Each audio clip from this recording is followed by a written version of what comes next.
Hello, my friends. I hope that you're having a blessed day today. Today, we are actually beginning week 4 of the 33 Days to Eucharistic Glory online retreat by the book of that same title by Matthew Kelly of Dynamic Catholic. Today's title is A Difficult Teaching. There's lots of scriptures in here, so I encourage y'all to grab your pad of paper and a pen to learn more deeply what Jesus was teaching on this very topic.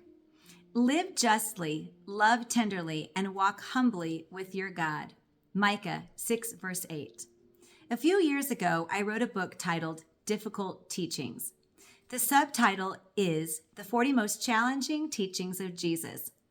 Jesus didn't promise an easy life, but for 2,000 years, people have been trying to combine Christianity with an easy life.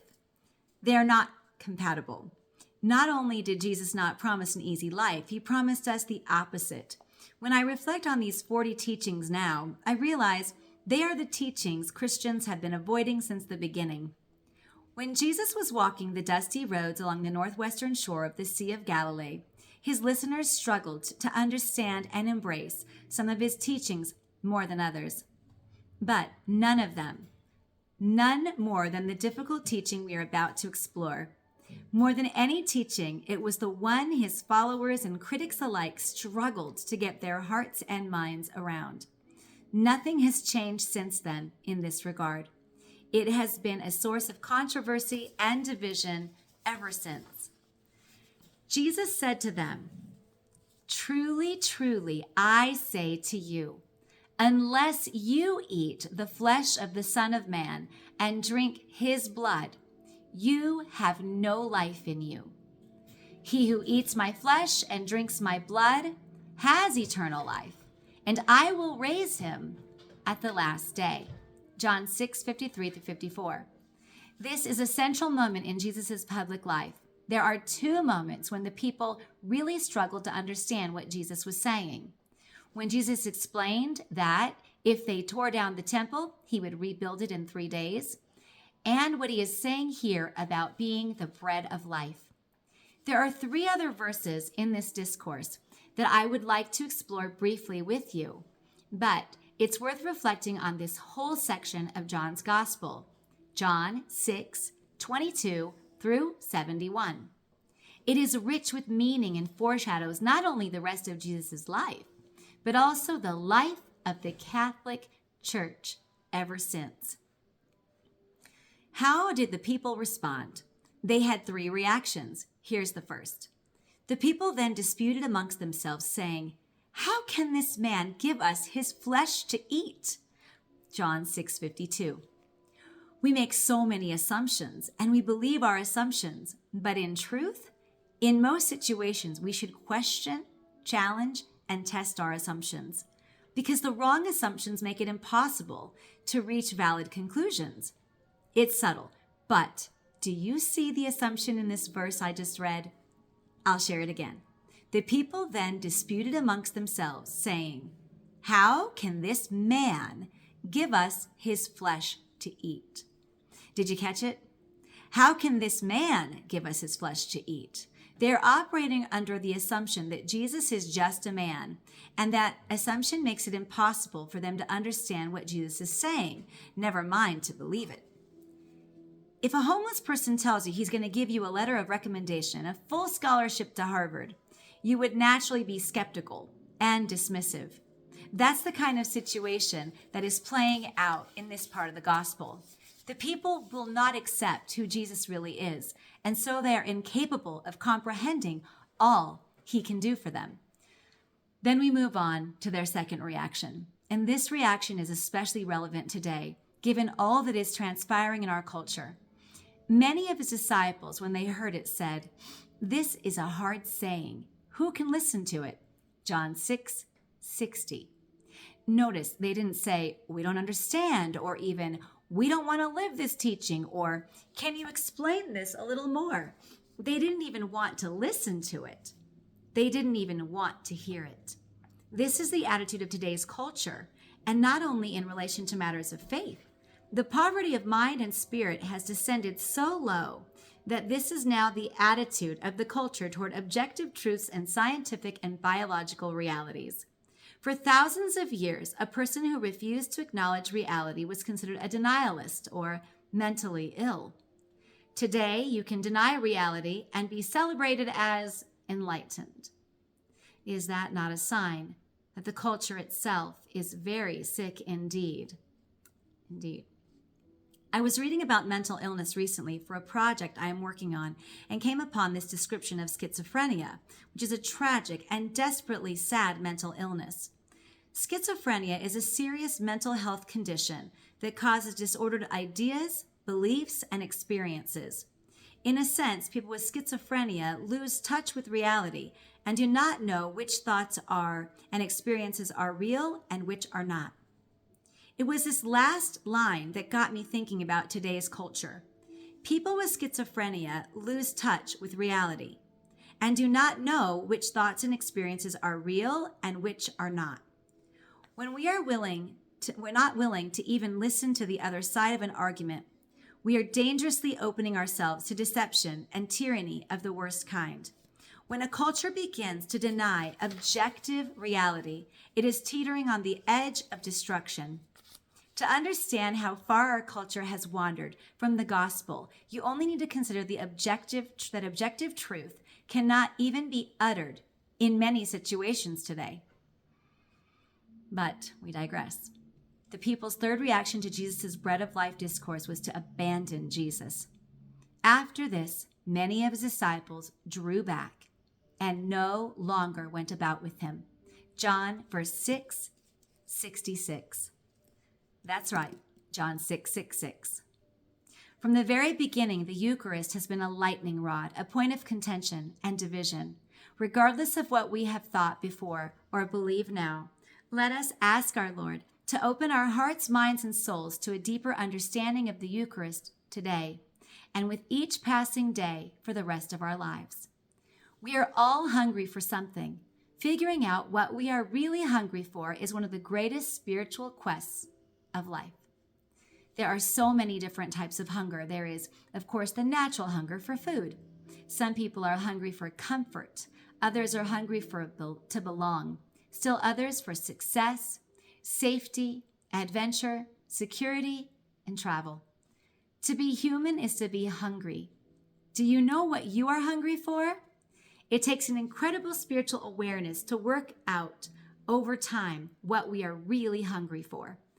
We may think that our hunger is for one thing, but once we have had our fill of that thing, we discover that the hunger is still there and deeper than ever. What is the purpose of hunger? Every yearning we experience as a human being is a yearning for something more complete.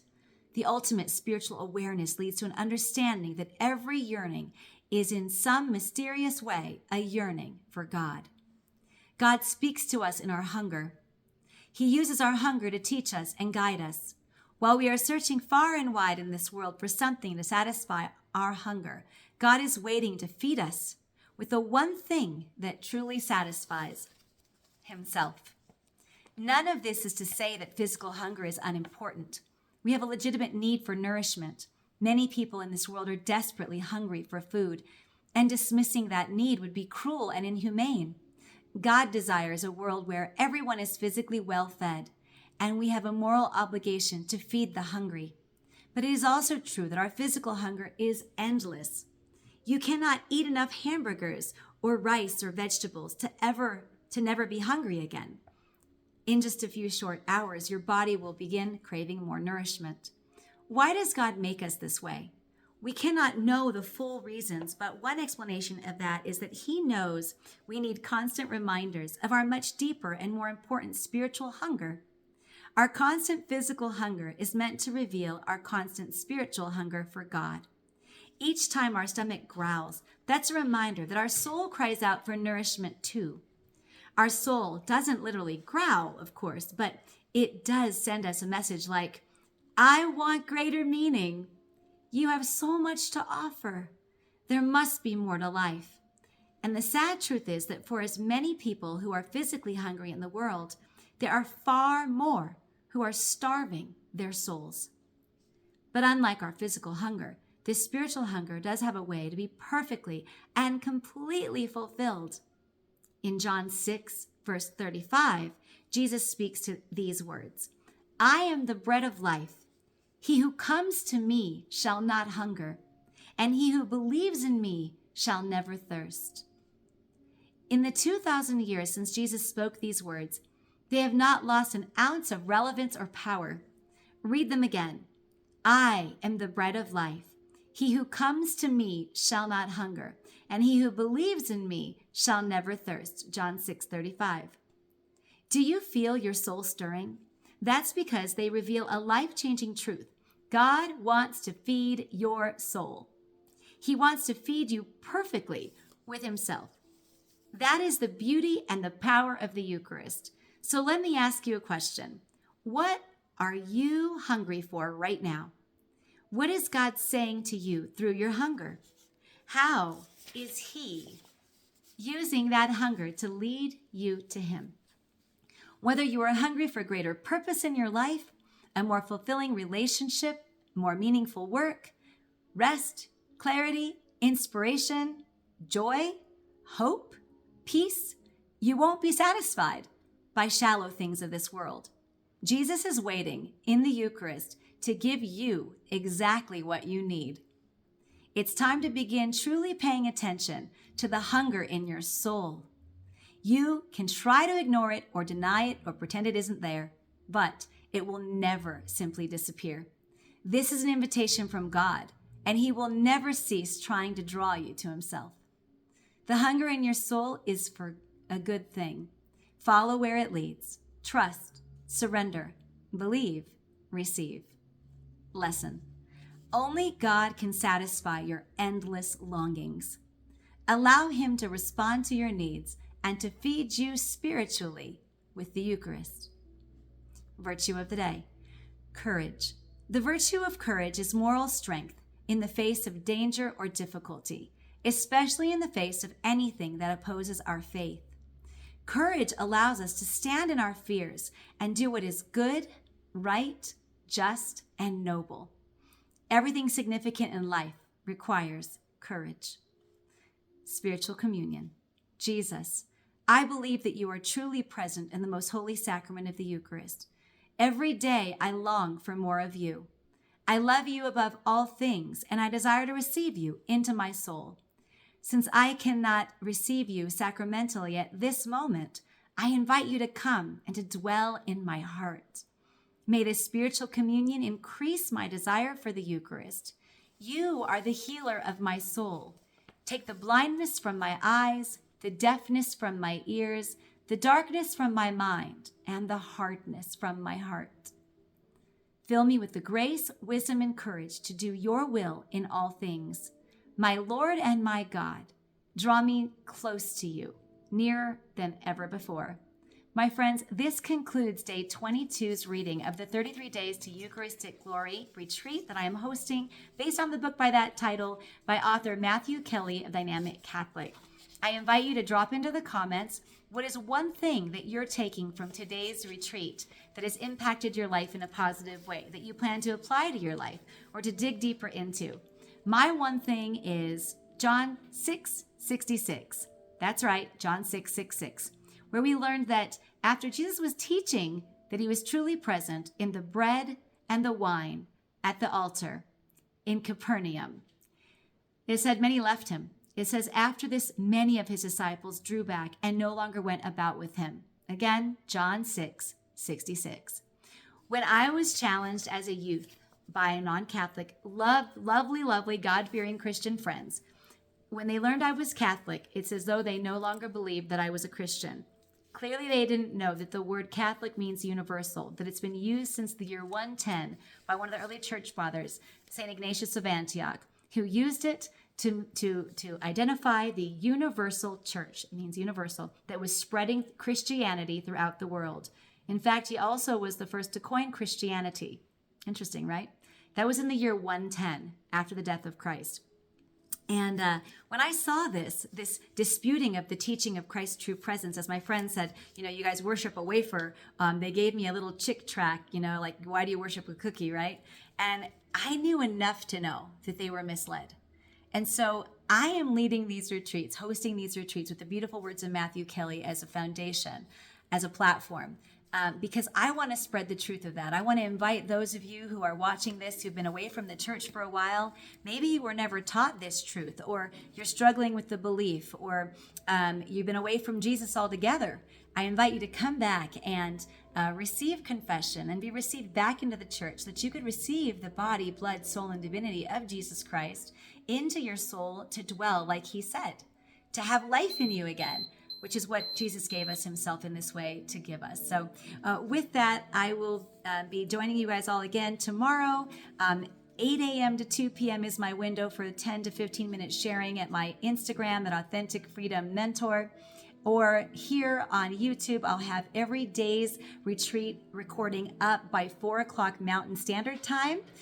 They're being pre-recorded in advance, of course, but I invite you guys to please like and subscribe so I can share more messages like this in the future in the way of live with similar content on lives. And otherwise, I wish you all a blessed and prosperous day. Hope you'll continue to join me through Palm Sunday when we'll be making our consecration to the Sacred Heart of Jesus by doing so with Jesus in the Eucharist. Take care. God bless. Be well, body and soul.